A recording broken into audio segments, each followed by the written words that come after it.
In 2019, Boris Johnson's Conservatives won a thumping majority in the general election, and it was based on a manifesto, that bond of trust that exists between political parties and the voters. It was 64 pages long, and yes, of course, predominantly, it was about getting Brexit done. But of those 64 pages, just one page was dedicated to getting towards a net zero CO2 target by the year 2050. Now, today the country is beset with some really quite serious problems. Inflation is rising, and it very much looks like it's here to stay. The cost of living for average families going up sharply. Shortages, well, we saw it, didn't we, with the fuel crisis recently, but much speculation that many kids' toys may not be available this Christmas. Crime, a real issue, a major concern. Nearly 20,000, well, certainly 19,500 people who've come across the English Channel already this year that need to be settled. And when voters, especially Conservative voters, are asked what are their priorities, well, climate and climate change and going green isn't even in the top four. And yet, Boris Johnson seems to be talking about this in a way that is almost obsessive. It started last year with his love of wind energy. This is what Boris Johnson had to say then. We're going to be putting a big bet on wind power. We want to be the Saudi Arabia of wind. I don't know whether Saudi Arabia is on the call, but we want to.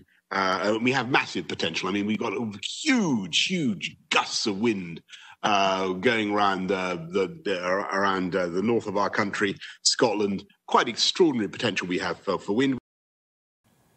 Oh yes, extraordinary potential when the wind blows. The trouble is, in early September, it was down to around about 3% of our generating capacity, leaving us very, very exposed to gas.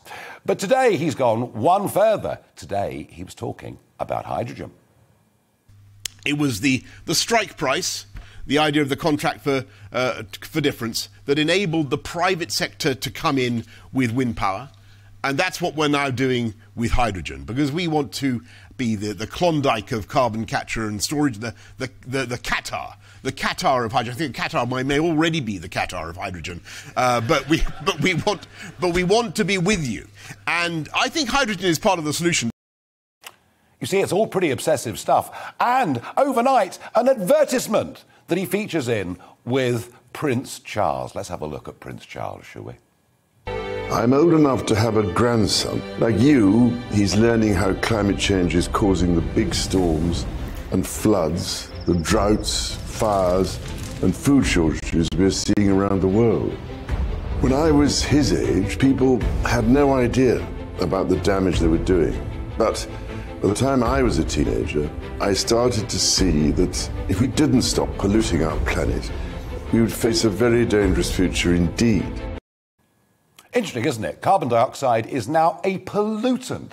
That's interesting. Now, of course, Prince Charles has been banging on about this for the last 30 years. It's almost getting a bit depressing listening to him. I do hope the Queen, and when we hear she's given up the booze, she's on a bit of a health kick, and I do hope she really looks after herself and reigns for a very, very long time. Now, overnight, some more news, some good news, I think, on nuclear. That is that the Sizewell C plant will go ahead.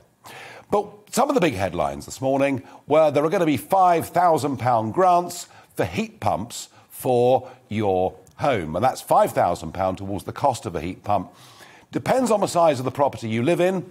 Probably £10,000 to £12,000 is what a heat pump will cost for the average house.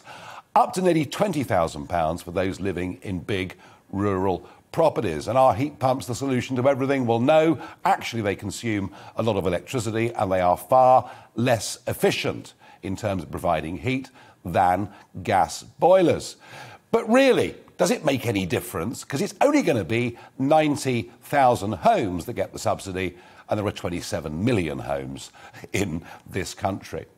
My question tonight is, did you vote for all of this? Did you vote for a Conservative Prime Minister who would turn out to be an obsessive Green and who, through his policies, is going to put very big, already is to some extent, but will put very big bills on your household? Let me know what you think.